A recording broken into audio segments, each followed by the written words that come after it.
الكورنيش ده ما بيجيبش مرض ولا بيجيب اي حاجه، والنبي صورنا يا استاذ محمد مع الكورنيش الحلو ده. والله كده مع الكورنيش كده عشان يشوف المحافظ بتاع ننزل في الترعه ولا يا شموع في الترعه. يا باشا الشجر ده برضه كان في مانجا، جم الحكومه طلعت الزباله عليه اهو. كان بيجي منها مانجا قد كده دي، جه الحكومه طلع زباله وقرف عليها. شوف ايه الزباله بيشيلوا من الطرق، ما بيجيبوش عربيات تشيل فيها الزباله، بتطلع على السكه لحد الجنب ده هو اللي جسر الحوش ده ملك.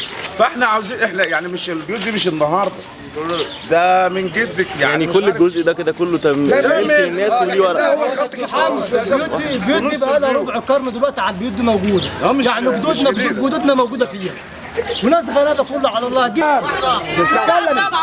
من الساعة 7 عشان بيجري كل عندنا 15 نفر في البيت، 15 نفر في البيت مش عارفين ناخد.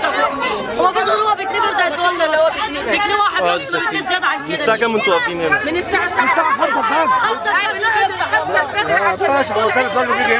الفجر عشان طبعا احنا ناس كلنا كده مهنيين، خلي بالك تقع وراك، احنا ناس مهنيين وما فيش ورانا اي حاجه، والبيوت دي احنا ورثينها عن جدودنا اصلا. وحق الانتفاع، حق كل شويه هيدونا وصلات 12 جنيه المتر، ما فيش حاجه تنفذ. السنه 40 ده رئيس المدينه بينفذ. السنه 40 واحنا بندفع معانا وصلات ب6 ساغ، وصلات موجوده في ملفات مجلس مدينه الحموديه ب6 ساغ. الموظفه اللي ماسكه الاملاك لمت الوصولات القديمه اللي تسبح حقوق الناس من الناس دي ولمتها وضيعتها. في ناس عامله ملفات عملت لها تبديد وضيعت.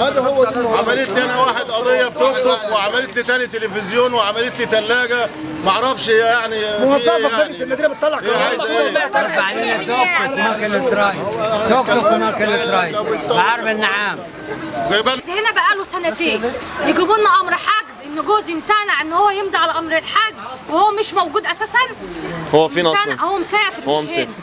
ازاي يعملوا له امر حجز ويحجزوا لنا على حاجتنا وهو ما مضاش وهو ما كانش هنا؟ ازاي بيكتبوا لنا امر حجز وهو ما كانش موجود؟ كل ما يحتاجوا فلوس يجي ويلفوا علينا كل شويه.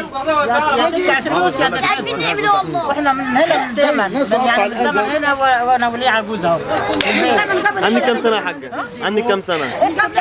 عندها 85 سنه. جد احنا وارثينه ابا عن جدا، يعني احنا جدنا مات واحنا ورثنا وغيرنا ورث وغيرنا ورث. مقبل عن هنروح فين؟ او بعد وقفتنا انا فين؟ وعمل لا تبدو لي احنا ناس غلابه نعمل ايه يعني؟ ايه دي حرام اللي بيعملوه يعني؟ انتوا بقالكم هنا